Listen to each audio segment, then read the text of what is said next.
The night we heard the cry. The crying started just after midnight. It wasn't the cry of a child or even a woman. It was something else, deep, raw, and filled with pain. It echoed through the forest, bouncing off the hills between Mgbidi and Mgbowo, and no one dared to leave their homes to see where it was coming from. I was 19 then, and I still remember how the sound made my chest tighten. My grandmother Nika sat in the corner of the room, muttering prayers under her breath. It's the ancestors, she whispered. They are angry again. Mgbidi and Mgbowo had always been connected. The elders said we were brothers, descendants of the same forefather who first settled in these lands. But something had happened long ago, something no one liked to talk about. All we knew was that there was a quarrel, and since then, the bond between the two villages had been strained. My grandmother said the land itself remembered the quarrel, that sometimes it cried out to remind us. That night, the crying didn't stop. It grew louder, closer, until it felt like it was right outside our door. My father, a strong man who never showed fear, stood up and grabbed his machete. Stay inside, he told us. I'll go and see what this is. No, my grandmother shouted, grabbing his arm.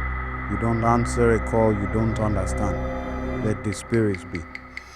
But my father wasn't the type to sit and wait. He opened the door and stepped out into the darkness. I wanted to follow, but my grandmother held me back. If you value your life, you'll stay here, she said. We waited, the crying still filling the air.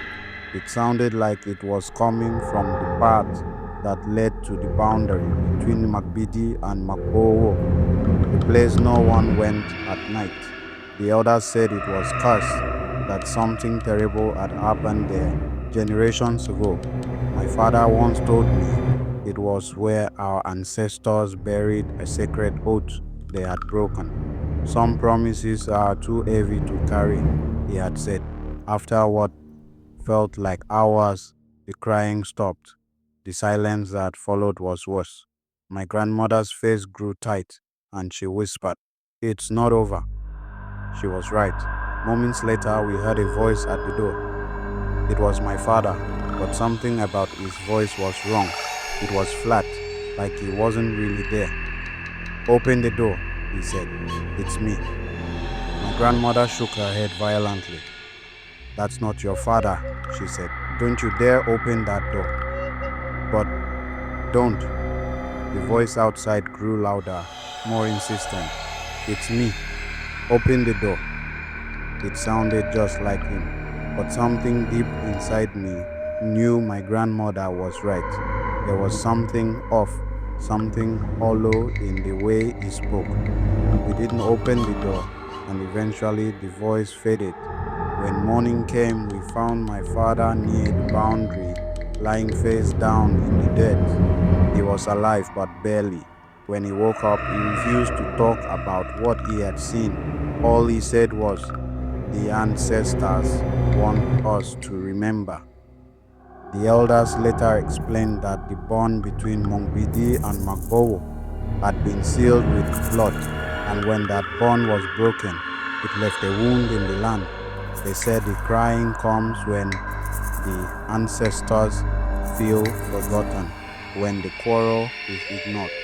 The path at the boundary isn't just cursed, it's a scar, a reminder of what happens when brothers turn against each other.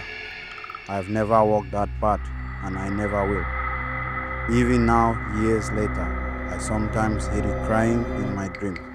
It always comes from the boundary, always pulls me toward it, but I know better than to follow it. Some calls are not meant to be answered.